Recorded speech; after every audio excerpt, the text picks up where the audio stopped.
Hello friend, welcome to maths की नई दुनिया। दोस्तों, हम लोग कर रहे हैं क्लास 10 के 11वें चैप्टर एनसीईआरटी मैथ रचना का क्वेश्चन।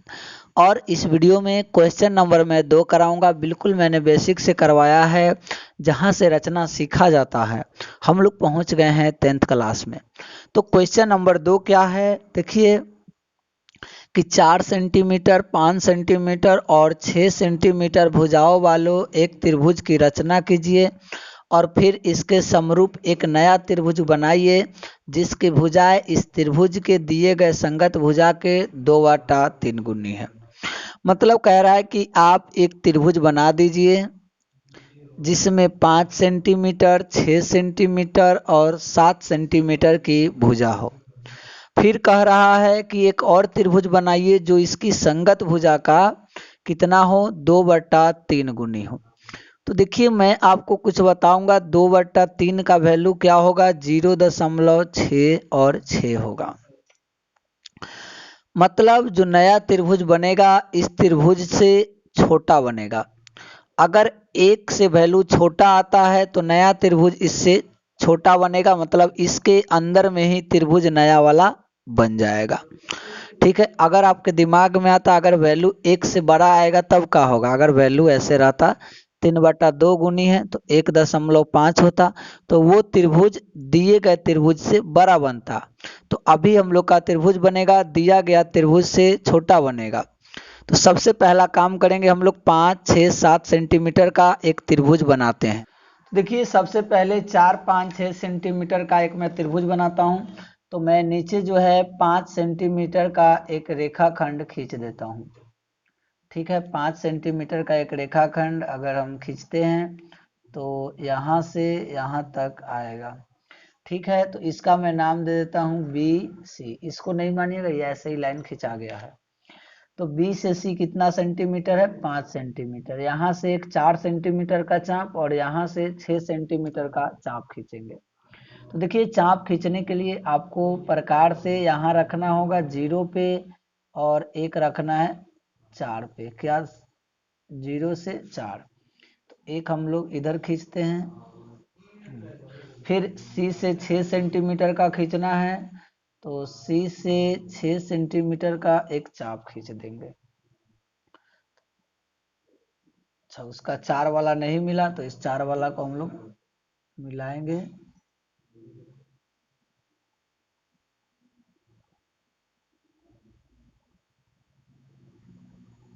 यहाँ पे है। अब क्या करेंगे, इसको हम लोग मिला देंगे। इसको मिलाने के बाद ये जो है यहाँ पर मिल जाएगा और ये जो है यहाँ पर मिल जाएगा। ये हो गया एक दिया गया त्रिभुज। यही क्वेश्चन में था कि ABC एक त्रिभुज दिया गया है। अब कह रहा है तो ये 5 हो गया, ये 7 हो गया और ये 6 हो गया। अब कह रहा है संगत भुजा का जो बनाना है 2/3 गुनी बनाना है। तो संगत भुजा का 2/3 मतलब हम बोले थे कि तो छोटा बनेगा। सबसे पहले क्या करना है, अपने मन से एक छोटा सा आर्क ले लीजिए, आपको जितना मन करे, और यहाँ से एक ऐसे घुमाइए, एक ऐसे आर्क घुमाइए। घुमा दिया मैंने। घुमाने के बाद यहाँ से एक 60 डिग्री काट दीजिए। कोई भी न्यूनकोण आप खींच सकते हैं और न्यूनकोण खींचने के क्रम में इसको क्या करेंगे, हम लोग बिल्कुल सीधा लाएंगे। ध्यान रखिएगा, बिल्कुल हम लोग सीधा यहाँ पर लाएंगे। ठीक है, कोई दिक्कत यहाँ पर ये हमें नहीं है। अब क्या करेंगे, इस दोनों में बड़ा 3 है तो एक आर्क लेंगे। अपने मन से छोटा बड़ा कर सकते हैं लेकिन मैं उतना ही रहने देता हूँ। एक लाइन कितना जो बड़ा है उतना खींचेंगे। तो 3 है ज्यादा से ज्यादा, 2 और एक हो गया 3 लाइन खींचा। और क्या है, त्रिभुज छोटा है।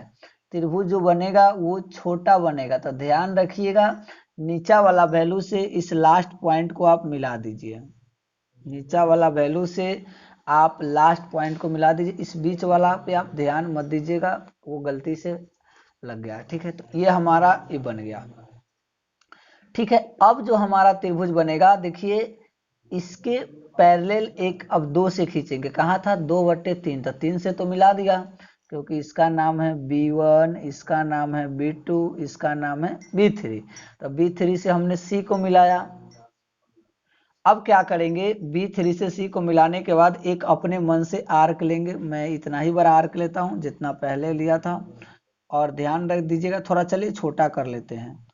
छोटा कर दिया और यहाँ पर खींचा, कोई दिक्कत नहीं है।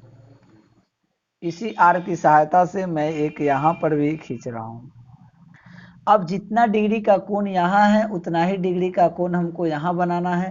तो हम इसके कोण को क्या करेंगे, मेजर कर लेंगे। तो इसके कोण को मेजर कर लेंगे, इसके कोण को भी अब हम मेजर कर लेंगे। इतना ही यहाँ पर काट दिया। तो ये जो है बिल्कुल ऐसे जाएगा, बिल्कुल ऐसे जाना चाहिए। जैसे ही जाएगा ये बिल्कुल लगेगा आपको कि इसके समांतर होना चाहिए। ठीक है, देखिए ये जो है बिल्कुल यहाँ आएगा, और ये जो है इसके समांतर, मतलब इसके बिल्कुल और बिल्कुल क्या आना चाहिए, बिल्कुल बराबर आना चाहिए। तो ये यहाँ पर मिल गया। अब यहाँ पर ये C है, तो यहाँ पर मैं नाम दे देता हूँ इसका C डैश दे देता हूँ। ठीक है, अब क्या करेंगे, फिर जो काम हमने यहाँ से यहाँ कोण मिलाया है वही काम यहाँ से एक यहाँ कोण मिला देंगे। देखिए मैं एक छोटा सा आर्क यहाँ पर इसी आर्क को लेता हूँ, नहीं छोटा कर लेता हूँ, छोटा हो गया। फिर अब यहाँ से एक हम लोग आर्क खींचेंगे, आर्क हो गया। इस दोनों को अब एंगल बराबर करना है, तो ये रहा, ध्यान दीजिएगा ये रहा, और इतना ही दूरी पर हम लोग इधर काट देंगे। कट गया। कटने के बाद अब जो है ये कहीं ना कहीं क्या होगा, देखिए इसको हम लोग ऐसे मिलाएंगे, और थोड़ा पेंसिल का नोक मोटा पतला होने से ना थोड़ा आपको इसमें डिस्टर्ब हो सकता है। हाँ, तो इस तरीके से अब हम क्या करेंगे, इसको मिला देंगे। तो हमारा A dash B C dash, A dash B C dash जो लास्ट में त्रिभुज बना, यही एक नया त्रिभुज हुआ जो AB C के संगत भुजा के 2/3 गुनी हो जाएगा। तो अब आपको कहेगा इसका कारण लिखिए, मतलब वो चरण लिखिए। तो चरण में पहला लिखेंगे हम लोग AB बराबर 4 सेंटीमीटर, BC बराबर 5 सेंटीमीटर, AC बराबर 6 सेंटीमीटर का एक त्रिभुज बनाया। 2 में लिखेंगे B से न्यून कोण बनाते हुए हमने इसको BX लिया, B से न्यून कोण BX खींचा, जिसमें हमने क्या किया, तीसरा में लिखेंगे BX पर B से B1, B1 B2 और B2 B3। ये तीनों दूरी बराबर है, ये वाली दूरी, ये वाली दूरी और ये वाली दूरी बराबर है। 4 में हम लोग क्या लिखेंगे कि B3 से C को मिला दिया, B3 से C को मिला दिया। हमेशा याद रखना है नीचे वाला से ही लास्ट को मिलाया जाता है, चाहे वो बड़ा त्रिभुज हो या छोटा त्रिभुज हो, लास्ट से मिलाना है। 5 में हम लोग लिखेंगे कि B3 C के समांतर, B3 C के समांतर B2 C1 खींचा, B2 C1 खींचा। एक और काम हमने किया है 6 में, इतना को घेर देता हूं, ये तो सबसे लास्ट का है। 6 में हमने किया है कि AC के समांतर A डैश C डैश खींचा, AC के समांतर A डैश C डैश हमने क्या किया है, खींचा है। इस तरीके से 7 नंबर में जो हमारा बना है त्रिभुज A डैश, A, यही त्रिभुज बना है ना हमारा, A dash B C dash. तो A dash B C dash जो है हमारा त्रिभुज बिल्कुल अभीष्ट बना है, और इसी त्रिभुज की हम लोग रचना करने वाले थे। जहां भी नहीं समझ में आए जस्ट वीडियो को थोड़ा सा पीछे कीजिए और फिर से देखिए, आपको समझ में आएगा। तो हम अगले वीडियो में करेंगे क्वेश्चन नंबर 3। आई होप कि वीडियो अच्छा लगा होगा, तो प्लीज़ चैनल को सब्सक्राइब कीजिए, वीडियो को लाइक कीजिए, दोस्तों को शेयर कीजिए। Thank you watching for this.